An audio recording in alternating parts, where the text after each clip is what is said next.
Prabhu. So let's loudly chant the holy name. Hare Krishna, Krishna Krishna, Hare Hare, Hare Rama, Rama Rama, Hare Hare. Shri Chaitanya Mahaprabhu ki jai, Shri Panchatattva ki jai. Hare Krishna.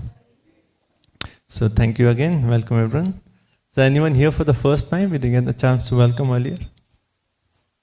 Okay.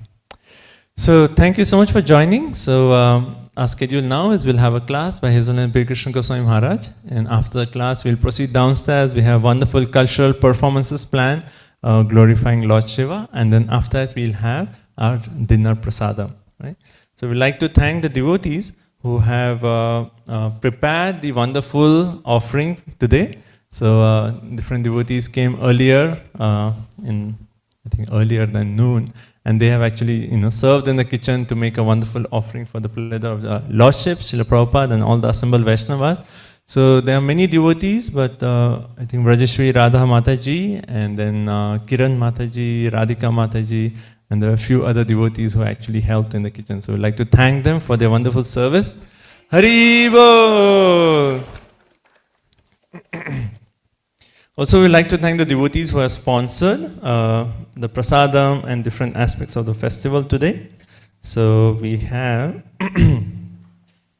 so the prasadam is sponsored by Virender and Preeti Sadhir for the prasadam. So we'd like to thank Mataji for the wonderful Haribol! Also, we have the prasadam sponsored by Pranav and Charu and their daughter, who is actually also performing. So they are down there. So we'd like to thank them also for the sponsorship. Haribo! And also, we have the sponsorship of the prasadam by Hiresh, Mogi, and Helil. Yes, right there. Haribo! So particularly, the parents have sponsored for their son, Helil. Would you like to stand up? So as a special request that we all pray for their son, that he actually has a very auspicious future and grows wonderfully in his Krishna consciousness. So let everyone pray for him. Okay, loudly chant the holy name. Hare Krishna, Krishna Krishna, Hare Hare, Hare Rama, Rama Rama, Hare Hare. Thank you so much for sponsoring. Hare Krishna. Also, today's Artik is sponsored by Upendra Prabhu and Mataji. Where is Prabhu? Just say a couple of. Oh, here. Hare Krishna. Prabhu and Mataji, thank you so much. So let's thank them for their sponsorship of the Aarti. So let's chant them. Hare Krishna, Krishna Krishna, Hare Hare, Hare Rama, Rama Rama, Hare Hare. Okay, two quick announcements and we'll start the class. Coming up on this Saturday, 12th of March, is actually the St. Patrick's Day parade in Raleigh downtown. And this year, we are actually planning to bring the huge Jagannath chariot. It's one of the big chariots with the big deities. So it's going to be wonderful. Normally, there are like 30,000 to 40,000 people who come for the St. Patrick's Day parade. So it is a wonderful opportunity that we all can come on Saturday morning and be a part, pulling Lord Jagannath, and imagine 30 to 40,000 people are going to hear the holy name and have the darshan of Sri Jagannath, Baldev and Subhadra. So we'd like to request everyone, since we are getting the big chariot, we need a strong participation of our devotees here to pull the chariot, to actually manage the different aspects of the festival. So we need a whole team to be there. So please everyone join us. The procession starts at 9:30 in the morning, but we need help decorating the chariot. So if everyone can come by 8 a.m. I know it's early, it's a Saturday, but this is a very special opportunity to spread the holy name, mercy of Lord Jagannath just before Gaur Purnima. So we can consider this as an offering to Sri Chaitanya Mahaprabhu. So please everyone join us, 12th of March, Saturday, starting at 8. So 9:30 a.m. is the procession starts, and 8 a.m. if you can come and you can help decorate the chariot.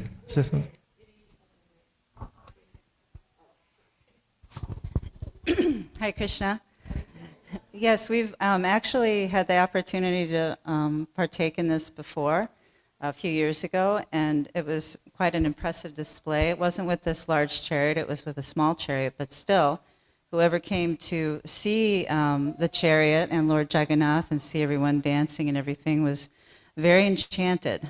And I predict that probably this year the turnout will be more than ever, and the whole presentation should be the most beautiful thing anybody has ever seen, because this is like a floating oasis that's just going down the middle of Maya in Raleigh. So it should capture everyone's attention. So it would be wonderful preaching opportunity for all of us to try to spread the glories of the Lord in this way, to make a very wonderful presentation on his behalf, to show the nice people in Raleigh and beyond, because there is thousands and thousands of people there looking, and they even televise it on like live stream online, like WRAL. So many people are seeing it. For some reason, it's a big deal down here. But this needs to be like the highlight of this parade. So yes, I just humbly request also everyone to try to join and do a nice thing for spread the glories of Sri Sri Radhagolokananda. Thank you. Sorry. Thank you so much for announcement. So Mataji was asking the exact location. So it's going to be in Raleigh downtown, and we'll be sending out we haven't received they send out just like 3-4 days before the exact location in the entire parade, our location. So we'll get that information by Tuesday or Wednesday, and we'll share it out through email and WhatsApp group. So everyone will have that information, but it is in Raleigh downtown, starting on Wilmington Street, right? So Raleigh downtown, if you just search that, you will be there. And since it's St. Patrick's Day, we request everyone if you can dress in green, to actually make a wonderful presentation. And also, Champaklata Mataji is going to have like a dance group in front of the procession. So if anyone would like to just be a part, reach out to her today. She will just show you simple steps. You don't need to be a dance expert, but simple steps so that you can actually be in front of the parade and do the first step. And then we'll have the devotees pulling the chariot, and then the book distributors. Okay? So this is on 12th of March. We need everyone. I know Saturday is early morning, but please do come out. We need a whole team there to do a beautiful presentation. Okay? And after the procession at around 11:30, so it'll be like 9:30 to 11:30. That's it. And then 11:30 we'll have prasadam for everyone. Okay? So, and then the other festival that's coming up, which is all on our mind, is Shri Gaur Purnima. Shri Gaur Purnima Maha Mahotsav ki.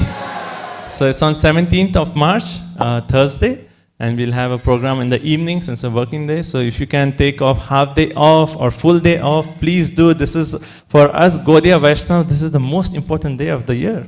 So please do come, invite your friends. We have sent out, we'll be sending out more WhatsApp messages to share it in your community. Let everyone come and know the glories of Sri Chaitanya Mahaprabhu and taste the nectar that Lord Chaitanya Mahaprabhu has personally brought. So 17th, Thursday is Shri Gaur Purnima. Okay, and if anyone would like to sponsor the Mahaprasadam feast for 301, the flowers for the festival 251, or the Artik Abhishek for $108, please do let me know. I'll be downstairs. You can reach out to me.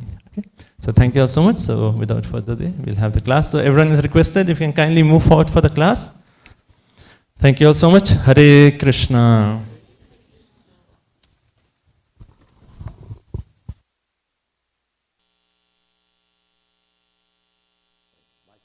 Microphone's off? Yes. Okay.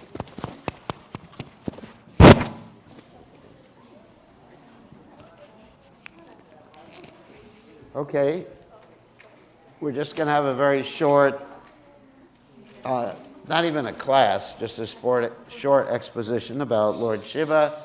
But first, I wanted to chant the prayers to the Lord Nishingadeva, because we are praying for all these devotees and everybody in Ukraine and Russia. So I think it's very important every day. I've been praying. All the time I'm praying, and we're working on trying to help the devotees there, so it's at the forefront of my consciousness, so we ask you all to keep it at the forefront of your consciousness too. We have something like 10,000 devotees in Ukraine, some of whom are staying in the country and some of whom have left. There's been about 1,300,000 people who have left the country so far. And we actually pray for a quick end to all the problems without finding fault on either side, because we have devotees in Russia, and if we find fault with the Russian side, then the devotees in Russia will be in trouble.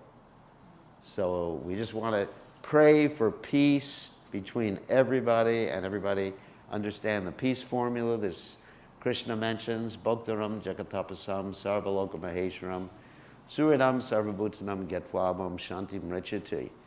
To understand that Krishna is the enjoyer. We are not these bodies. We are not Americans, Russians, Indians, or any of those things. Bhoktaram Jagatapasam. Of all austerities, Krishna is the enjoyer. Sarva Loka Maheshwaram. He's the Lord of everybody. Every religion calls God by a different name. Suridam Sarvabhutanam. He's a friend of everybody. So remember that. So he doesn't like it when anyone gets attacked or hurt or deviated from spirituality. Suridam Sarvabhutanam Gyatva Mam Shantim Richati. That's the peace formula. Otherwise, unless we follow that, there will always be conflicts between person and person, man and wife, country and country, village and village, football team and football team. So we want people to love each other, but understanding that we're all connected through the Supreme Personality of Godhead, Krishna. So we're going to chant the prayers to Lord Nishingadeva just to start off this class, which will be very short, because we're going to finish by 5:30 so we can see the dance performances, which have been put on and guided by Champakalata. And we're really looking forward to that.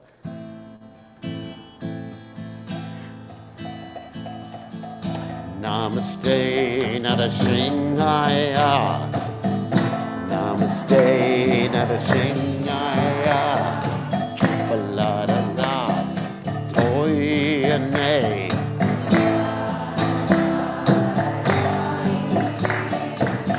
Hiranyakashi Purvakshaka.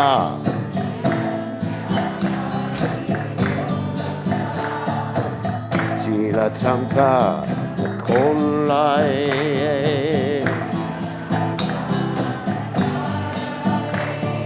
Tuna Singa, Paratona Singa.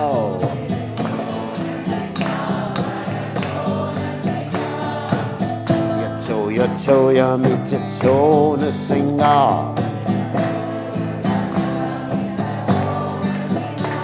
Bahina Singo, Ridayana Singo.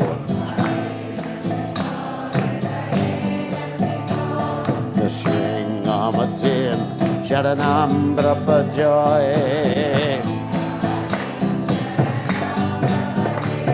Nasring Amatim Sharanam Brapajoy.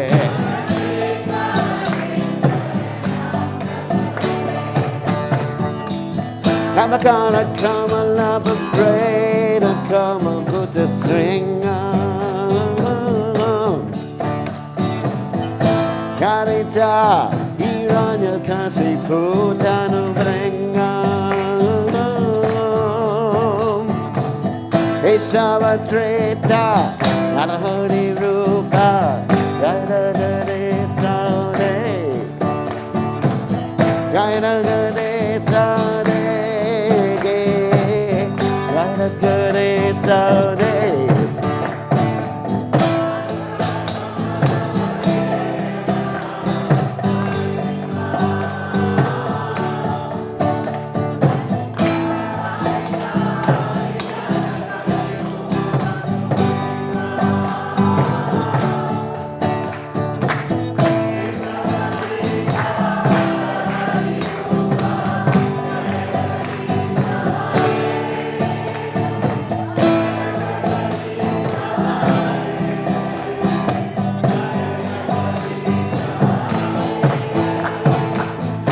Kara Kamala Preda Kama Buddha Singa.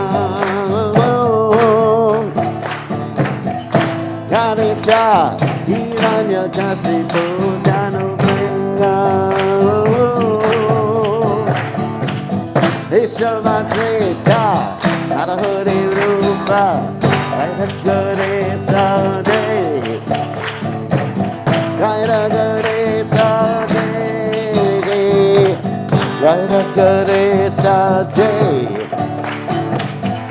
Kara Kamalava Veda Kamaluta Singara Yanita Niranya Kasi Pudanu Venga Savadrita Narahari Rupa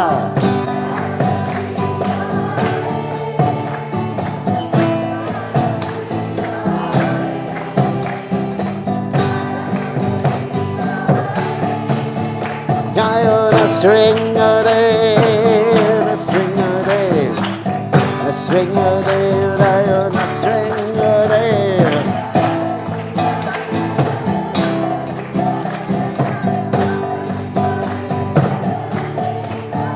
Jaya Prahlad Maharaj, Prahlad Maharaj, Prahlad Maharaj, Jaya Prahlad Maharaj.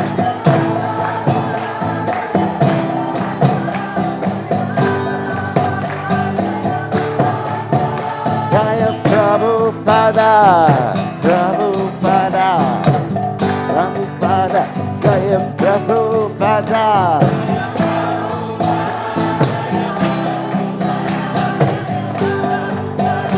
Jaya Prabhupada, Jai Om Vishnupad, Hanamahang Sa Paravatikacharya, also Teta, Satashi Shimad, His Divine Grace, Abhaya Chalananda Bhaktivedanta Goswami, Srila Prabhupada Ki Jai.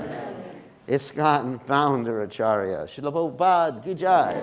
Ananda Goti, Vaishnav Vrinda Ki Jai, Namacharya, Srila Haridas Thakur Ki Jai. Prem Se Kaho Shri Krishna Chaitanya, Prabhu Nityananda Shidwaita Gadadha, Shivasi Gaur Bhakta Vrinda Ki Jai, Shri Shri Radha Krishna, Gopinath, Shyam Kunda, Radhakunda, Giri Govardhan Ki Jai, Vrindavanam Ki Jai, Machuradam Ki Jai, Jagadata Swami Ki Jai, Yamunamaya Ki Jai, Srimati Lasidevi Ki Jai, Samaveda Bhakta Vrinda Ki Jai, Gaur Premananda Haribol, all glories the assembled devotees, all glories the assembled devotees, all glories the assembled devotees, all glories to Srila Prabhupada, Shri Guru and Gauranga Nama Om Vishnupadaya, Krishna Prastaya Bhutale, Srimati Bhaktivedanta Swami Namani Namaste, Saraswati Devi, Gauravani Pacharni Nivashesha, Shanyavadi Paschatade Shitarni, Om Ganat Timidanda Shagananjana Shlakaya, Chakshonam Meditam Yena Tasmai Shri Gurave Namaha. So we're going to briefly talk about the glories of Lord Shiva. Last week we actually gave quite a long class about Lord Shiva's ontological position, that means who he is, and this is going to be very short with a little slideshow, so it'll be a little more interesting. So this slideshow is called The Glories of Lord Shiva. Actually, I'll forget about the music. I don't like the music. So Lord Shiva is actually non-different from Krishna in one sense. Not in every sense. He's non-different and different simultaneously. It's called the Chincha Beta Beta Tattva. That Krishna expands himself, as I mentioned yesterday or last week. Krishna expands himself through the glance of Mahavishnu, and that glance is Shambhu, and Shambhu helps put all the living entities, that is ourselves, within this material world, and therefore Lord Shiva is our father in a very real sense. So the example given in the Brahma Samhita is something like yogurt and milk. Krishna, Vishnu is like the milk, and then Lord Shiva is like the yogurt. So he's the greatest devotee, but he has the duty of destroying things, and we hope, now that the world is in such a desperate situation, they don't call for Lord Shiva right now. We pray that things will be maintained. But he does his Tandava Nritya at the time of the cosmic dissolution. In other words, he does his dance, destroys everything. As Krishna says in the Bhagavad Gita, Bhutva Bhutva Praliyate. This material world comes into existence, goes out of existence, and comes back into existence again on a regular schedule. So Lord Shiva works on that regular schedule, and he is in charge of the mode of ignorance, although he's not under the mode of ignorance. We can talk a little bit about his qualities. His beauty. So it's described here, his beauty or his body is as fair as a camphor. He has 3 eyes, crowned with a half moon, holding a graceful holding a trident. His matted locks holding the Ganges water anointed with ashes, and wearing a necklace of glorious bones. You may wonder what sort of bones around his neck. Those are the bones of great sages, not just ordinary persons. Because the bones of great sages are spiritual. Anything the great sages were connected with throughout their existence in this world is spiritual. It's a remnant. Like if we have Prabhupada's shoes, or even the imprint of Prabhupada's feet that we have before his Vyasa-san, that's worshipable. So the bodies of great sages are not burnt usually, but they're put into the ground in samadhis. And in those samadhis are considered worshipable. Now the bodies of ordinary people who are not great sages or great pure devotees, they're cremated. And the reason they're cremated is so that the person can go on without attachment to the body that's still there. But a pure devotee is not attached to this world. And his body is considered, or wherever his body is considered a sacred place. So those are the bones around his neck. And his trident is a weapon, Trishula. And last week we told the story of how he caught the Ganges when the Ganges was coming to the earth by the austerities of Bhagirath.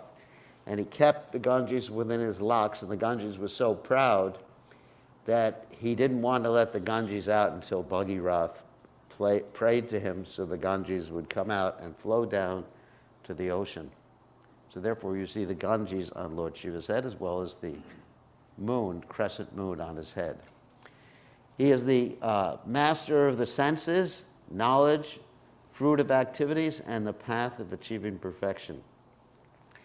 He's the friend of everyone, and because of his affection for everyone, he is very auspicious. In fact, the very name Shiva means auspicious. So remember that. And he's also Ashutosh. We mentioned that last week too. Ashutosh means he's very easily pleased, and he's very easily angered. So how do you please Lord Shiva? You worship Krishna. And how do you what do you offer to Lord Shiva? You offer him Krishna Prasadam. Like any of you who are from Orissa will understand this particular story that I'm going to tell. Because there is a temple to Lord Shiva in Bhubanesra. Bhubanesra is actually called Gupta Kashi, because Kashi is the basic main location for Lord Shiva. Gupta means hidden. So how they serve the deities there is very interesting. What they do is they offer the food, the bhoga. Bhoga means unoffered food. You don't offer prasadam to Krishna. They offer the bhoga to Lord Jagannath, who is situated in Jagannath Puri, obviously. And then they put the prasadam from Lord Jagannath, and they carry it all the way to Bhubanesra, which is about 45 minutes away, in a taxi, and they give it to Lord Shiva, and Lord Shiva is very pleased with that. Last week we told the story from the Chaitanya Mangal, how Narada Muni one time got Mahaprasadam, and he ate it all up. And he just had a little bit under his fingernail, which he gave to Lord Shiva. And he didn't know that at first, but Lord Shiva said, look under your fingernails. And he gave that little bit of Mahaprasadam to Lord Shiva, and Lord Shiva started dancing in so much ecstasy that he threatened to destroy the whole universe. Finally, Durga had to tell him to stop, and he got angry with her, and she said to him, have you saved any Mahaprasadam for me? And he said to her, you're Maya. Not only you in Maya, you are Maya. And she said, I am Vaishnavi. I am a devotee of the Supreme Personality of Godhead. And she performed so many austerities that now we are able to taste Mahaprasadam ourselves. We're going to have a Mahaprasadam feast, which has been offered to the deities. More qualities about Lord Shiva. The goddess Glories sits on his lap. And actually, if a sage intrudes, or anyone, or a king, intrudes on Lord Shiva while he has Gauri on his lap, that person turns into a lady. There's that story of the Bhagavatam. There was a king with all of his soldiers and all of his horses, and they went into Lord Shiva's forest. And Gauri was sitting on Lord Shiva's lap, and all of a sudden they looked around, they were all ladies. And the horses turned to mares instead of stallions. So you don't want to intrude upon Lord Shiva, especially if you want to keep your male body. So anyway, he's very pleased. Of course, they have their son Ganesh, and he's always filled with devotion for Krishna, who, as we described, is not different from him. He delights his associates with singing and dancing. And even though he's the Lord of the universe, he always worships Lord Sheshanaga with love, as if he were his servant, because he's an expansion of Shesh. So there's many pastimes, some of which I talked about last week. There's the pastime of the churning of the milk ocean. And when they churned the milk ocean, one of the products they got was this poison. And Lord Shiva, in order to save the whole universe, he drank the poison, and he has a blue throat, Nilakanta, as a result of that. But that's his compassion, self-sacrifice for everyone's benefit. He took the whole quantity of poison, as we see here in the picture, and drank it. And then he's also known as Tripurari, which means the annihilator of this demon Tripurasura's 3 dwellings that used to float in the air, and he burnt all these dwellings to ashes. Then there's the story, which I told last week, which I'm not going to get into, between Lord Shiva and Krishna over Bhubanesra's daughter. Bhubanesra's daughter, of course, was Usha, and she was in love with Aniruddha, which is Krishna's grandson. And what happened is Bhubanesra was a devotee of Lord Shiva, had 1,000 arms. I'll just tell quickly again. He had 1,000 arms, and he got very upset because he found his daughter with her boyfriend. Nowadays, it's just like, well, boyfriends, you know. It's like I do preaching at the university, talking to people at the university, and all the girls have boyfriends, the boys have girlfriends, you know, just like, well, whatever. So I can't protect anybody. Imagine someone says, here's my boyfriend. Capture him. So that's what... It's an inside story. So Bhubanesra, he captured Aniruddha. And then when Lord Krishna heard about this, he actually came with his whole army, and they started to attack Bhubanesra, and Lord Shiva tried to fight against Krishna. And basically what happened is eventually Lord Shiva, he fired his Shiva Dwara, which is a very hot weapon, very, very hot weapon that annihilates everything.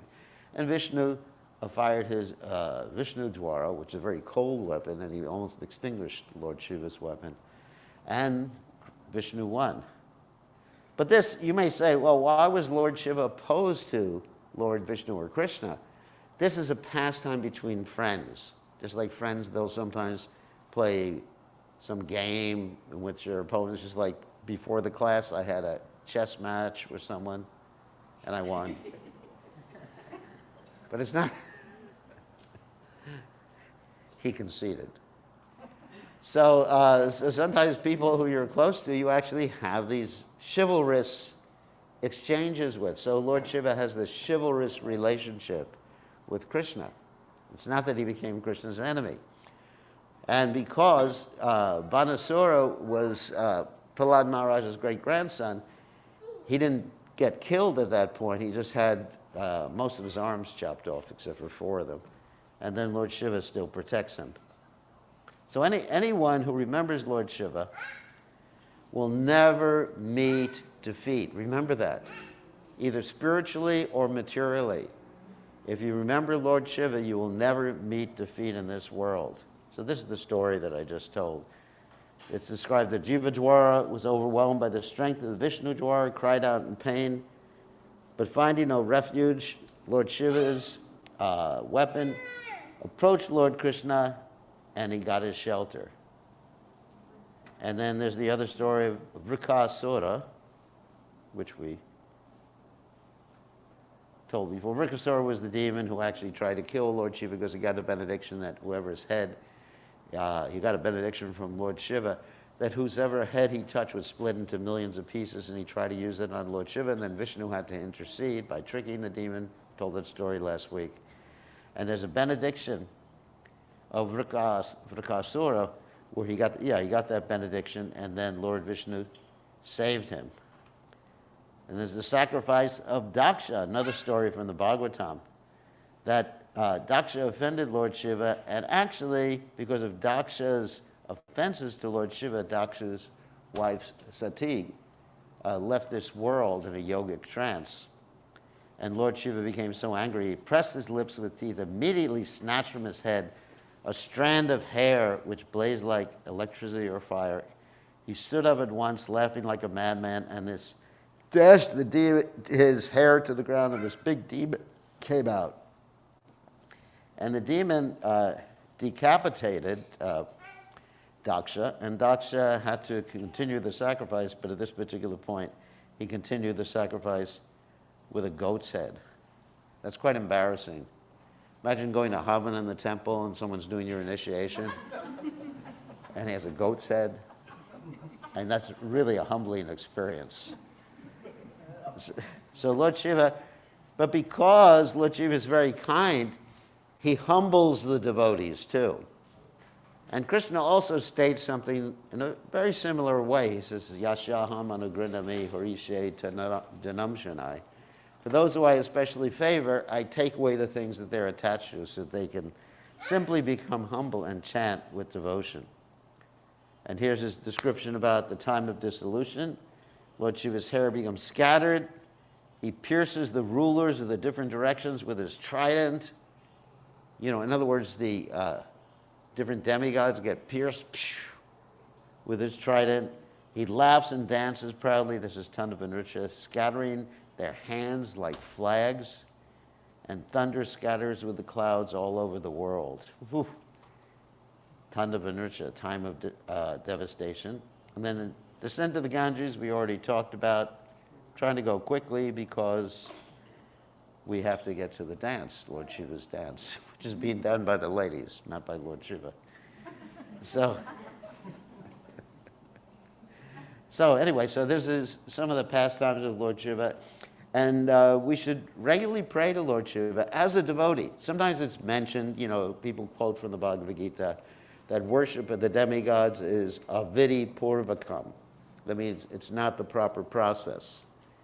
However, what Krishna means by that particular statement is that to worship the demigods as separate from him, misunderstanding and thinking that the demigods are supreme, whereas they are simply servants of the Supreme Personality of Godhead Krishna. Ekala Ishvara Krishna Arasagdavricha. Krishna is the Supreme Master, Ishvara, controller, and everybody else is his servant, including us. That's what we're supposed to realize. So if one thinks the demigods to be independent or worships the demigods for something mundane, another verse from the Bhagavad Gita is Kamaistaishta Ritagana Jnana Prapajante Devata. Those whose knowledge has been stolen by kama, lust, greed, anger, they may worship the demigods. However, we worship the demigods as servants of Krishna. And we please the demigods, especially Lord Shiva, by giving them prasadam. One of the places I do a lot of my work in is Fiji. And the Fiji people are very attached to the demigods. So I can't tell them, stop worshiping the demigods completely. Because if they do that, guess what happens? If they stop worshiping the demigods, their parents will get angry with them. And if they get a little sick or they break a leg, the parents will say, that's because you didn't worship Vayu today. They'll blame everything on that, So everybody gets sick. Everybody, has some physical problems from time to time or fights from time to time. That's normal, just like the devotees in Ukraine. So therefore, I said, keep worshiping the demigods if you're really attached, your parents are really attached. Put them on a lower level of the altar, and then you offer to Krishna or Lord Chaitanya Mahaprabhu, and then take that prasadam and give it to the demigods. They will be very, very pleased with you in that regard. And you basically, when we start worshiping, this is not about Lord Shiva. This is something I was discussing with someone today. There's this whole group of devotees who wants to open up a temple just to Lord Nishingadeva near Atlanta. And I said, no, Lord Nishingadeva is not Patita Pavana. He's Patita Nashana. If you don't know what that means. Patita Pavana means the savior of the most fallen. Patita Nashana means the destroyer of the most fallen. I said, if you open up a temple and you're not qualified to worship Lord Nishingadeva, I'm going to take a 10-mile detour around that building every time I come there. There's this whole story of when the Stapati, the sculptor, was making the Nrsinga deity for Sridham Mayapur. Some of you may have heard that story before. He was sculpting this beautiful, beautiful deity of Ugra Nishingadeva. That means the angry Nishingadeva. And when he finished, the whole village started to go up in flames. So he calls the devotees. True story. Calls the devotees, saying, pick up your deity right away. He's going to destroy everything. So they brought him to Sridham Mayapur, where Lord Nishingadeva becomes kinder. So one has to be very careful and not simply worship even an incarnation or expansion of Krishna without the proper procedure, the proper adhikar. Prabhupada actually said Lord Nishingadeva has to have his separate temple. So it's important that we have some philosophical understanding on how to approach Lord Shiva or any expansion of Krishna. And in this way, we can actually reach our perfection very quickly. But before we can approach anybody nowadays, we have to approach Lord Nityananda and Haribol. So, Lord Nishingadeva to become free of anartha, so we become qualified to approach Chaitanya Mahaprabhu. So our process in Kali Yuga, because the Yuga avatar is Chaitanya Mahaprabhu, and he teaches the Yuga Dharma, Krishna Nama Sankirtan. So our process is to first worship Lord Chaitanya Mahaprabhu to become qualified to engage in any other type of worship. So one has to, and as far as worshiping Lord Shiva, then we take permission from our spiritual master, our teacher, Siksha Guru, Diksha Guru, before we embark on any type of worship. We may have some sentiment to do different things, but everything has to be authorized in disciplic succession. This is what I was explaining to those devotees. That you may be attached to Lord. I love Lord Nishingadeva too. But if there's some offenses or improper procedure in worshiping Lord Nishingadeva or in worshiping Lord Shiva, you may get the opposite result. So one has to be very, very careful. Bandhanvi savadana mate. So, with that in mind, hope we didn't scare anybody. With that in mind, we're going to go downstairs. I went 7 minutes more than I was planning to go. One question. Okay, Rishikesh. I heard that in Gomukh, where the source of the Ganges in Yeah. the Ganges is split into multiple streams. So I heard that it is kind of a jatas of Lord Shiva, the hair in a three-dimensional world. Is that correct?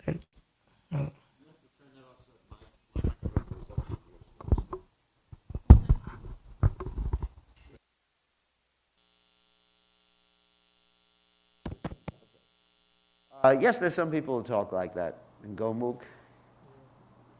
That there's different streams. Actually, the Ganges is first present in the heavenly planets. That's called the Mandakani Ganges.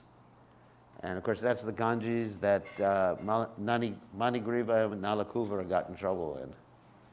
But the Ganges originally came down when Lord Vamanadeva kicked a hole in the universe, but first in the heavenly planets. But it was such a strong force the Ganges has that Bhagirath was afraid the Ganges would go through the earth planet, so therefore he got Lord Shiva to catch the Ganges. So this is he above the earth planet then, or Lord Shiva when he catches the Ganges? Yes. Yeah, he has to be above the planet. And, you know, many people think that they could go to Lord Shiva by, you know, climbing up the Himalayas or something like that. But Lord Shiva is present in an abode that you can't reach. Even any of these demigods, you know, you hear these stories in the Mahabharata, or about Madhvacharya, how he climbed up in the Himalayas and saw Srila Vyasadeva, and Uttara Badari. But you can't do that because there's a region of the universe that we don't have access to. It's like in a different dimensional plane. So Lord Shiva is situated transcendentally, and he's catching the Ganges on his head in that way. So I think it's time for the dance. You told me 5:30. That's their problem. I'm a punctual person. Okay, so thank you so much, Maharaj, for the class glorifying Lord Shiva. Shri Lord Shiva ki jai. Hari Bol. Let's thank Maharaj for the wonderful class.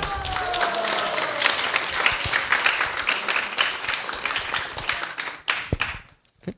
So as Maharaj announced, we'll be proceeding downstairs, and please do not forget, next Saturday, 12th of March, we have big Rath Yatra in Raleigh downtown as part of St. Patrick's Day Parade. We want everyone to join us. There are going to be like 40,000 people out on the streets, and we need a wonderful presentation, pulling the chariot, Jagannath Rath Yatra chariot. Procession starts at 9:30 a.m. sharp, Raleigh downtown. Devotees can come early. From 8 a.m. onwards, we'll be decorating chariots, so we need help with that. And after procession, we'll have prasadam. So please everyone join us this coming Saturday, 12th of March, 9:30 a.m. sharp, the procession starts. Okay? And on 17th of March is Shri Gaur Purnima. Shri Gaur Purnima Maha Mahotsav ki jai. So 17th of March starting